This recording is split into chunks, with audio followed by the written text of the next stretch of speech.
শয়তান থেকে রক্ষার বা শয়তানকে দমন করা, দমন করলে রক্ষা পেয়ে গেলেন। যদি দুশ্মনকে দমন করতে পারেন তাহলে তো রক্ষা পেয়ে গেলেন, তাই না? তো শয়তান থেকে রক্ষা পাওয়ার দ্বিতীয় উপায় হচ্ছে শয়তানকে বিতাড়িত করা এবং শয়তানকে ক্ষুধার্ত রাখা। তাড়িয়ে দেবেন আর ক্ষুধার্ত রাখবেন। পেটে যখন খাবার না থাকবে, খাবার পাওয়া যাবে না, তখন আর ঘুরবে না এদিক ওদিক।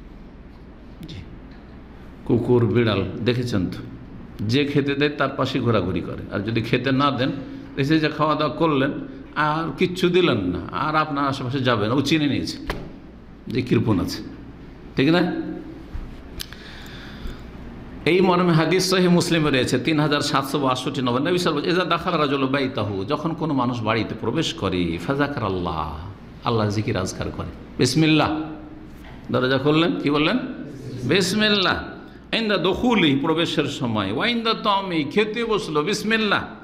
কালা শয়তান, তখন শয়তান বলে, লা মাবিতা লাকুম ওয়ালা আশা, এখানে রাতও কাটানো যাবে না আর খেতেও পাওয়া যাবে না, ভাগ এখান থেকে, পালা এখান থেকে।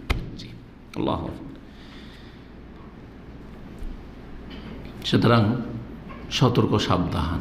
বাড়িতে ঢুকছেন, বাসায় ঢুকছেন, আর তারপরে খেতে বসছেন, কি করছেন আপনি, আপনার পরিবার, ছেলে মেয়েদেরকে এইসব তরবিয়ত দেবেন।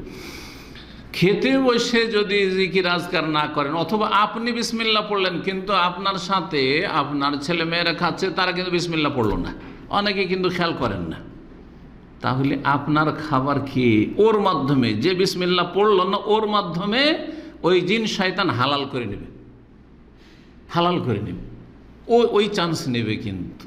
জি, এই মর্মে হাদিস রয়েছে সহিহ মুসলিমে 3761 নম্বর। বলছেন রাসূল সাল্লাল্লাহু আলাইহি ওয়াসাল্লাম, ইন্না শাইতান ইয়াস্তাহিল্লু তাম, শয়তান মানুষের খাবারকে হালাল করে নেয়, মানে খেতে সক্ষম হয়। কীভাবে, কখন? আল্লাহ ইউজকার ইসমুল্লাহ আলাইহি, যদি বিসমিল্লাহ না বলা হয়। খেতে বসলেন, বিসমিল্লাহ বললেন না। এই জন্য ছোটো বাচ্চারা, আরেকটি হাদিসে, লম্বা হাদিস রয়েছে, সময় স্বল্পতার জন্য কিন্তু খুব জরুরি।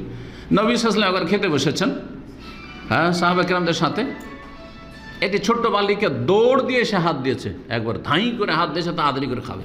আর একটা বাচ্চা হাত দিয়েছে, সাথে সাথে হাত সরিয়ে নবী সাল্লাল্লাহু আলাইহি ওয়াসাল্লামকে দিলেন, কারণ ওর মাধ্যমে জিন শয়তান খেতে শুরু করবে, চান্স নেবে, হালাল করবে নিজের জন্য। বিসমিল্লাহ বলে খাবে। তাড়াতাড়ি করে যে বাচ্চারা হাত দিয়ে দেয়, ধাই ধাই করে খেতে শুরু করে, সামিল্লাহ বলেন, বিসমিল্লাহ বলো, বিসমিল্লাহ বলে খেতে শুরু করো।